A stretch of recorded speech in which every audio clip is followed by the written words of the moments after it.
This is a story told to me by an 85-year-old man that experienced something really bad in these mountains.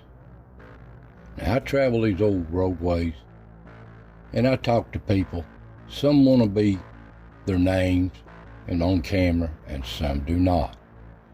And this gentleman, like I said, was 85 years old, and he experienced something in these mountains in the foothills of the Smokies when he was a young boy, young teenager, with his dad on a coon hunting trip. And he didn't want me to tell who he was. And I recreated his story best he told me of a strange happenings. They had to take refuge in an old house. So this is his unexplained story.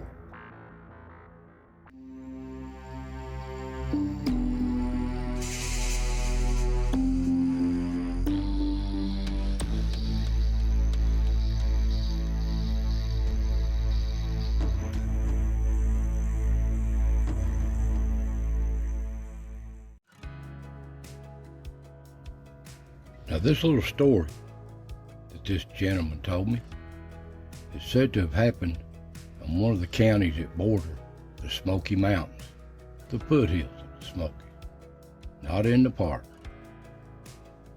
And he could tell me about when he was a small boy back in the 40s and 50s. He was brought up in a family that loved to hunt, put meat on the table. He squirrel hunted when he was just a little thing, barely could run in the woods. And his dad always kept dogs. He growed up with these hunting dogs, coon dogs, squirrel dogs. And his dad took him hunting every time he could. And they would put game on the table. And he enjoyed it. This was the kind of life he grew up in these mountains. Now, he said on this particular story, they headed into the mountains next to the Cherokee Forest, National Forest is where it was at. And he said they come up to this old road, it goes as far as they can, and it had been washed out for years now, he told me. And they had to park there, they couldn't drive no more. And it was another mile or so up to where they wanted to hunt. So they jumped out of the truck, got their gear together, started to do some coon hunting. With the old dog, he said, he had one named Blue and one named Jigsaw. And they loved to go coon hunting, and they were good at it. Now, these old coons, they're crafty little animals. They're smart. They're not easy to tree. But a good dog could tree them. And all they had for a light back in them days was a carbide light. This is what they look like. Just put out a little glow. They each had one. And they walked up to the other side of that road, and it went by an old house up here.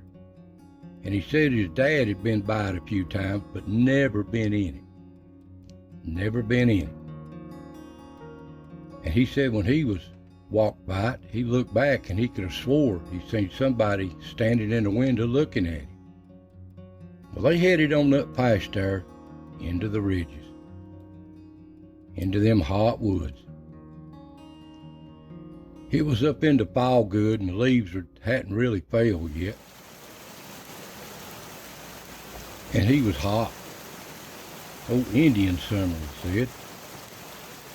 He'd pass these little mountain streams, and he'd get down and get him a drink out of it. And you could do that. I've done that a lot too, up in these old mountain springs, fresh, cold water. But you gotta watch nowadays. Well, he said it started getting dark, he headed up this ridge. Turned them carbide lights on. Easing away, just waiting on the dogs. Tree something or chase something.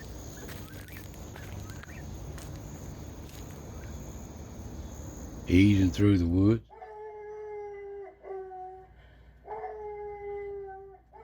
And they hear the dogs got on the scent of something. And an old coon. That old coon knowed them dogs was after him.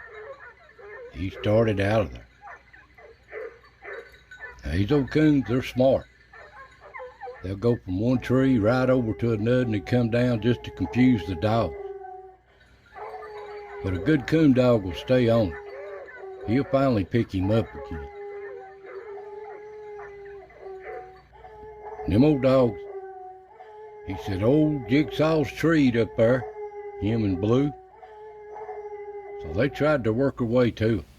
It was a little ways off. But before they got up there, an old storm just raised over the mountains, come down on them, and it was a bad one too. But they'd been in storms before, but he said nothing like this one was. It just come down off the top of them mountains, and that heat, cold air, cold front coming in, and it laid it to them. Well, they got up under old trees best they could, but they got full of water, and then they just no good being there. Wasn't no rock shelter to get under on this ridge. And they toughed it out best they could. But they was soaking wet. Carbide was wet, and the other one they tried to keep it dry under their clothes. Well, they had to just do something. It was turning cold too. And they was afraid they'd get hypothermia this time of year. So they headed back down out of there toward the truck. And they seen that old house and said, well, we're just soaking wet and we're freezing and we need to wait on our dogs. So we'll just go in this house, see if we can just dry out some, wait on the dogs and see if it eases off some. Well, they got in there and an old fireplace, he said, and got some wood up and tried to start them a fire. After they got the carbide light, the only one they had working to work with, and they had only matches they had, half of them was wet, he said. They had a few that was dry, but every time they tried to light one, it'd go out. What in the world? Well, they'd try another one. They'd get one lit, and he'd go out. Never seen that before. It's like something blowing it out. Well, they finally got a match started, 2 or 3 tries, and got a fire going. Stoked it up here, got them a good fire going where they could dry their clothes out. They was freezing, they said. And they just relaxed around it, tried to warm themselves up, dry their clothes out best they could in this old house. And the old house had some furniture still in it, old chairs, a few things scattered around, but nobody lived in it, looked like, in a long time. And that storm's still raging outside. Well, he was sitting there, and that boy, his dad done fell asleep there next to the fire. He thought he heard somebody crying or a woman crying. Couldn't figure that out. He was kind of curious. He got up looking around. Sounded like it was coming upstairs up there.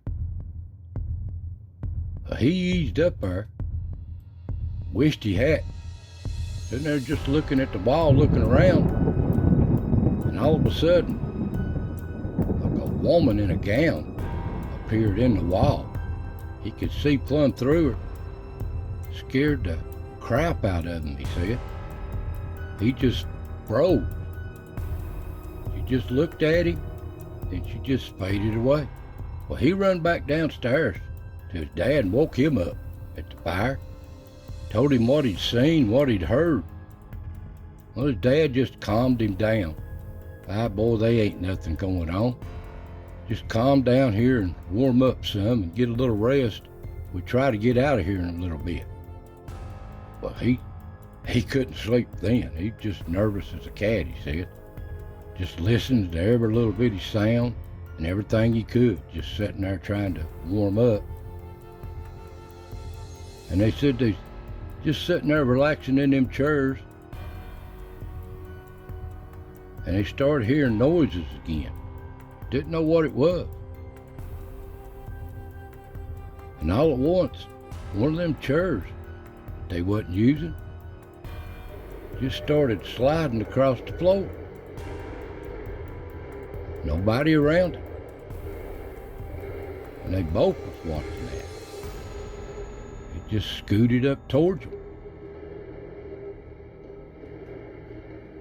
Well, they was spellbound. Well, they couldn't believe that. They've had enough of that. Storm or no storm, they're getting out of there. And they got their stuff together and headed back towards the truck as fast as they could. And he said he looked back, that boy did. When he was young, he looked back and there was that woman standing up in one of them windows looking at him.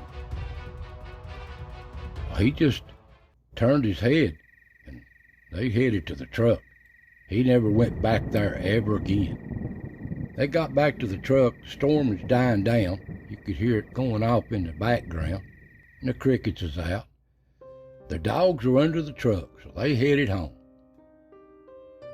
And he told me that was the weirdest experience he ever had in his life, and he didn't believe in such things. But these things out there, he said he don't understand. And I know they are in these mountains. No wonder he didn't want to share this story. This is a hard one to believe. But there are things in these mountains that we don't understand. Only the good Lord knows them. Most people will never see nothing in their life, but you never know till it happens to you. So I hope you enjoy these little stories of our people in these mountains and their experiences. Strange things. So God bless, take care, and I'll see you next time.